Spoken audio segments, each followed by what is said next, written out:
गणपति धाम स्थित federation of Bahadurgarh industries कोबी के कार्यालय में आयोजित कार्यक्रम में पहुंचे हरियाणा ट्रेडर्स वेलफेयर बोर्ड के चेयरमैन बालकिशन अग्रवाल के सामने उद्यमियों ने सभी समस्याएं रखी। उन्होंने टूटी सड़कों, बिजली कटौती समेत औद्योगिक क्षेत्र की कई समस्याएं रखकर सरकारी व्यवस्थाओं की पोल खोली। चेयरमैन ने भरोसा दिया कि वे समस्या दूर करने का पूरा प्रयास करेंगे, लेकिन समय कितना लगेगा इसका कुछ पता नहीं। चेयरमैन बालकिशन कोबी के कार्यक्रम में मुख्य अतिथि के रूप में शामिल हुए। वे उद्यमियों व व्यापारियों से रूबरू हुए और सरकार की ओर से दी जाने वाली सुविधाओं को लेकर फीडबैक लिया। वहीं प्रदेश के उद्योगों को जनरेटर चलाने की परमिशन मिल सकती है। गैर पीड़ित के दौरान ये अनुमति मिलने की उम्मीद है। इसके लिए हरियाणा व्यापारी कल्याण बोर्ड ने केंद्रीय पर्यावरण मंत्री को प्रस्ताव भेजा है कि जितने घंटे बिजली का कट हो उतने घंटे जनरेटर चलाने की अनुमति मिले। यह जानकारी हरियाणा व्यापारी कल्याण बोर्ड के अध्यक्ष बालकृष्ण अग्रवाल ने दी। वे बहादुरगढ़ के गणपति इंडस्ट्रियल एरिया में कन्फेडरेशन ऑफ बहादुरगढ़ इंडस्ट्रीज संगठन के साथ बैठक करने पहुंचे थे। ग्रे पीरियड के दौरान हरियाणा के एनसीआर क्षेत्र की फैक्ट्रियों में जनरेटर चलाने की अनुमति मिलने के आसार दिखाई दे रहे हैं। हरियाणा व्यापारी कल्याण बोर्ड के अध्यक्ष बालकृष्ण अग्रवाल ने बताया कि हरियाणा व्यापारी कल्याण बोर्ड ने केंद्रीय मंत्री को प्रस्ताव भेजा है कि जितने घंटे बिजली का कट हो इतने घंटे जनरेटर चलाने की अनुमति उद्योगपतियों को मिले। हरियाणा व्यापारी कल्याण बोर्ड के अध्यक्ष बालकृष्ण गर्ग ने उद्योगपतियों को सरकार द्वारा उद्योगों के विकास के लिए दी जाने वाली सुविधाओं के बारे में भी अवगत करवाया। उन्होंने कहा कि व्यापारियों के कल्याण के लिए सरकार द्वारा क्षतिपूर्ति योजना और बीमा योजना शुरू की गई है, जो बेहद लाभकारी है। यहाँ उन्होंने उद्योगपतियों की समस्याएं भी सुनी और जल्द से जल्द समस्याओं का समाधान करवाने का आश्वासन भी उद्योगपतियों को दिया। इस मौके पर भारतीय वेलफेयर बोर्ड के वरिष्ठ उपाध्यक्ष राम गोपाल गोयल, बोर्ड के झज्जर जिले के चेयरमैन अशोक गुप्ता, कोबी के अध्यक्ष प्रवीण गर्ग, कोषाध्यक्ष अशोक कुमार मित्तल, नरदेव दहिया, पुरुषोत्तम गोयल, सुनील गर्ग, रवि चमारिया, शिव शंकर गुप्ता, विकास गुप्ता, सुरेंद्र वरिष्ठ, दीपक शर्मा, अंकुर मित्तल, कल्याण सिंह, मनीष गुप्ता, सत्यवीर हुड्डा, अनिल बंसल, लालेंद्र, विजय शर्मा, राजेश चोपड़ा, ऋषि कुमार सैनी, सरदार अमरिक सिंह, महेश कौशिक, सुमित अग्रवाल, राजेश गोयल व MSME से दीपक आदि मौजूद थे। हमने तकरीबन सर आधा किलोमीटर का रोड सर उसमें फंड से बनाया। हमने आधा किलोमीटर का रोड हमने बीच में कोई बोलता है वो आधा किलोमीटर का रोड सर हमने अपने फंड से बनाया।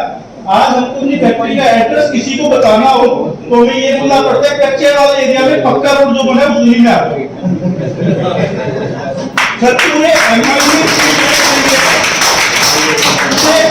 में हमारी अपनी रोड ऐसी है जहाँ पे हमने प्राइवेट फंड से प्राइवेट इलेक्ट्रिसिटी है उसकी स्ट्रीट लाइट यूज कर रहे हैं। कहने को हमारा अनअप्रूव्ड एरिया लेकिन स्ट्रीट लाइट पूरे एमआई ने हमारी हुई है सर। तो इसमें थोड़ा सा कोई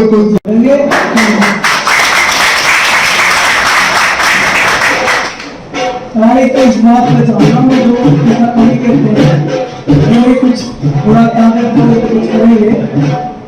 आपके पीछे जो है 1 महीना जीएसटी सर्वे की बात केंद्र से ये पास हो गया था 16 तारीख से 15 तारीख। मैं 14 तारीख को वैसा चंडीगढ़ मैं गाड़ी बैठ के निकला था। 40 मिनट हुई होंगी या 50 मिनट। पत्रकार महोदय बिल्कुल लिख सकते हैं मेरे पास principal secretary excise and taxation BS उनका फोन है मार्केट में कंट्रोल कंट्रोल मुझे बेटा भी क्या दिक्कत है मुझे तो किसी स्टेटमेंट में न किसी तरह की कोई हरियाणा का जीएसटी डिपार्टमेंट न सर्वे करेगा न किसी की दुकान पे इस मामले में जाएगा जो एक नहीं। केवल कुछ ऐसे आदमी जो बहुत फर्जी इस लाइन पे ऊपर से कोई लिस्ट आई हुई है उनकी तो देखो तस्वीर हमें करनी पड़ेगी, उसमें हमें भी एतराज नहीं। तो कोई हरियाणा में बता दो किसी दुकान पे कोई आया हो आपके यहाँ कोई आया तो। ये गिफ्ट पंचकुला के लिए है या पूरे हरियाणा के लिए? उन्होंने तुरंत कह दिया यदि पंचकुला में है तो ऐसी जगह जहाँ नगर पालिकाओं की जगह के ऊपर ये रेडी मार्केट या और बनी हुई है उनको भी रिजर्व प्राइस के ऊपर सबको दिया जाएगा, इसकी मैं घोषणा करता हूँ। तो जहाँ तक अचीवमेंट का संबंध है, अचीवमेंट तो एक ही है, समस्या बताओ, इलाज करवाओ, काम को आगे बढ़ाओ। केबिलिटी चेक करेंगे, उसके बाद अगला स्टेप तय करेंगे। उसको लेकर क्या करेंगे? समस्या है, और समस्या क्या है? जैसे पानीपत है, यहाँ है, जो प्रोडक्शन होता है उसको बीच में रोकते हैं तो कुछ माल खराब भी होता है, दोबारा चालू करना पड़ता है। तो उसके लिए हमने एक प्रपोजल दिए, ठीक है, इन्वायरमेंट का पालन करना बहुत आवश्यक है, और हमारा व्यापारी समाज उद्योगपति तो जगह जगह इतने पेड़ लगा के कर ही रहा है, लेकिन क्योंकि देश का विकास भी जरूरी है, मजबूत अर्थतंत्र भी जरूरी है, तो उसके लिए जितने घंटे का कट है उतने घंटे जनरेटर चलाने की सुविधा दी जाए, ऐसा हमने केंद्रीय मंत्री जो हमारे भूपेंद्र यादव जी हैं उनके नाम पत्र बना के मिलने का कार्यक्रम तय किया है। तो उसमें भी हमें प्रयास करेंगे। पर्यावरण तो जरूरी है ही है, लेकिन जब तक प्रॉपर सब चीज़ें 24 घंटे लाइट की और की तय ना हो जाए तब तक उसमें इतना प्रोविजन बनाया जाए। मान लिया 24 घंटे लाइट आती है, महीने की एवरेज आ गई, 5 घंटे गई तो हम 5 घंटे जनरेटर चलाएंगे, हम 6 क्यों चलाएंगे? जनरेटर चलाना कोई सस्ता काम नहीं है, कॉस्ट को बहुत ज़्यादा बढ़ा देता है, लेकिन एक कोई भी व्यवस्था होती है 24 घंटे भी तय कर देते हैं तो भी कहीं न कहीं वो फॉल्ट आ जाए, लाइट जा सकती है, तो उसमें इंडस्ट्री बाधित ना हो, इसके लिए यहाँ वालों ने मांग उठाई है, वहाँ वालों ने भी उठाई है, और उसके लिए हमने अगला स्टेप आगे बढ़ा दिया है। इसमें हमारे राष्ट्रीय चेयरमैन जो व्यापारी कल्याण बोर्ड के अभी मोदी जी ने बनाए हैं, सुनील सिंह जी, उनका भी बड़ा अच्छा योगदान हमें मिल रहा है, उनकी भूमिका भी बहुत काबिल तारीफ है, और हरियाणा सरकार का भी पूरा सहयोग हमारे प्रोग्राम में साथ ही है। तो कोशिश करेंगे जितना जो हो पाए कि प्रयास में कोई कमी नहीं छोड़े। हमने जब ये 16 तारीख को योजनाएं लॉन्च हुई, क्षतिपूर्ति और दुर्घटना, तो हमने निवेदन किया ये गिफ्ट पंचकुला के लिए है या पूरे हरियाणा के लिए है?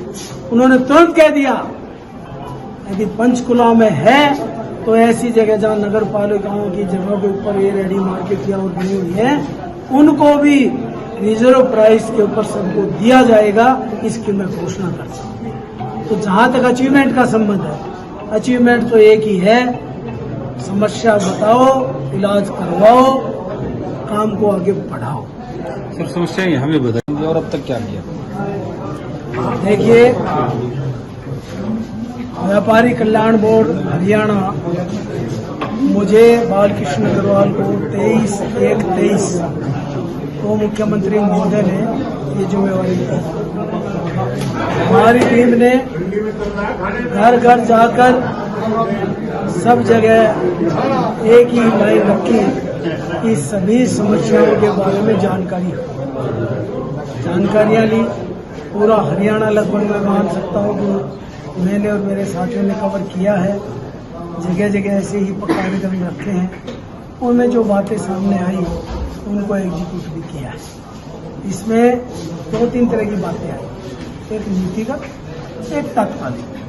कहीं कोई किसी को दिक्कत आ गई, कोई चोरी होगी, व्यापारी साथ और कोई जाती हुई, उसका समाधान तो उन्हें तुरंत प्रभाव से किया ही है। लेकिन मुख्यमंत्री महोदय के उदार मन को देखते हुए हमने बहुत सी प्रपोजल्स रखी, जिसमें स्वामित्व योजना को मैंने जिक्र किया।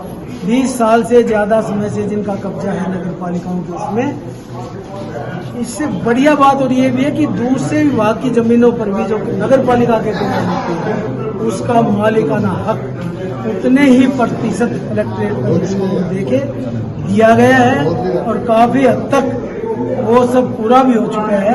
कुछ बाकी रह रहे हैं, उनके लिए भी प्रयास जारी है। हम उसमें मुख्यमंत्री महोदय ने 16 मार्च को 2 योजनाएं और भी लागू की। बाढ़ से, आगजनी से जो नुकसान हो जाता था, इंश्योरेंस में किसी का है किसी का नहीं है, पैसा मिलना है वो उसके घर बैठे पहुँचेगा। ऐसे ही दुर्घटना बीमा ये योजना है जिसमें कि 50 रुपये देने पड़ेंगे। कोई एक्सीडेंटल मौत होगी, दिव्यांग हो गया, 5 लाख रुपये उसके घर में पहुँचेंगे, जिसके ऊपर आगे बहुत प्रयास जारी है, रजिस्ट्रेशन का काम चालू है। अब इसमें जहाँ तक संबंध है, आपको पता चला होगा पीछे पंचकुला में रेडी मार्केट में आग लगने से सुलह हो गया। मुख्यमंत्री स्वयं गए, उन्होंने वहाँ पे कहा मैं पहले 25-25 हज़ार तो सबको दे दो, जिससे कल इनका चूल्हा जले, रोटियों की दिक्कत ना आए। उसके बाद एक नीति निर्धारण की गई, उसमें क्या हुआ, आगे जो 6/8 की वहाँ पे पक्की दुकानें रिजर्व प्राइस पर देने का निर्णय हुआ, और वो पॉलिसी बना के आपको बहुत ही आश्चर्य होगा, 20 लाख के करीब वैल्यू बनती थी, लेकिन 13 लाख में रिजर्व प्राइस पे उनको अलॉट कर दी गई। और वो मैं खुद उस प्रोग्राम में हाजिर था जब अलॉटमेंट लेटर दिए गए। अब इसमें जो मेन सोचने वाली बात है, 2 दुकानें इसलिए रखी गई, अब ये पता तो चले अगर हमने रिजर्व प्राइस रखा है और ज़्यादा है, कम है, ठीक है, गलत है, उनको ओपन ऑक्शन किया है। 1,39,00,000 कुछ हजार की तो एक बिकी, 1,54,00,000 की एक बिकी। जब ये पता चला, अब उन सब रेडी वालों को जो प्राकृतिक आपदा, दुर्घटना, घटना जितना जो नुकसान हुआ था, उसके बदले में सबको करोड़पति बना दिया। और फिर फिजिबिलिटी चेक करेंगे, उसके बाद अगला स्टेप तय करेंगे। एक जनरेटर की बड़ी समस्या बता रहे हैं, उसके लिए समस्या है, और समस्या क्या है, जैसे पानीपत है, यहाँ है, जो प्रोडक्शन होता है उसको बीच में रोकते हैं तो कुछ माल खराब भी होता है, दोबारा चालू करना पड़ता है। तो उसके लिए हमने एक प्रपोजल दी है। ठीक है, एनवायरनमेंट का पालन करना बहुत आवश्यक है, और हमारा व्यापारी समाज, उद्योगपति तो जगह जगह इतने पेड़ लगा के कर ही रहा है, लेकिन क्योंकि देश का विकास भी जरूरी है, मजबूत अर्थतंत्र भी जरूरी है, तो उसके लिए जितने घंटे का कट है उतने घंटे जनरेटर चलाने की सुविधा दी जाए, ऐसा हमने केंद्रीय मंत्री जो हमारे भूपेंद्र यादव जी हैं उनके नाम पत्र बना के मिलने का कार्यक्रम तय किया है। तो उसमें भी हम ये प्रयास करेंगे। पर्यावरण तो जरूरी है ही है, लेकिन जब तक प्रॉपर सब चीजें 24 घंटे लाइट की और की तय ना हो जाए, तब तक उसमें इतना प्रोविजन बनाया जाए। मान लिया 24 घंटे लाइट आती है, महीने की एवरेज आ गई, 5 घंटे गई, तो हम 5 घंटे जनरेटर चलाएंगे, हम 6 क्यों चलाएंगे? जनरेटर चलाना कोई सस्ता काम नहीं है, कॉस्ट को बहुत ज्यादा बढ़ा देता है, लेकिन एक कोई भी व्यवस्था होती है, 24 घंटे भी तय कर देते हैं तो भी कहीं कहीं को फॉल्ट आ जाए, लाइट जा सकती है, तो उसमें इंडस्ट्री बाधित ना हो, इसके लिए यहाँ वालों ने मांग उठाई है, वहाँ वालों ने भी उठाई है, और उसके लिए हमने अगला स्टेप आगे बढ़ा दिया है। इसमें हमारे राष्ट्रीय चेयरमैन जो व्यापारी कल्याण बोर्ड के अभी मोदी जी ने बनाए हैं, सुनील सिंह जी, उनका भी बड़ा अच्छा योगदान हमें मिल रहा है, उनकी भूमिका भी बहुत काबिल तारीफ है, और हरियाणा सरकार का भी पूरा सहयोग हमारे प्रोग्राम में साथ ही है। तो कोशिश करेंगे जितना जो हो पाए, कहीं प्रयास में कोई कमी नहीं छोड़े।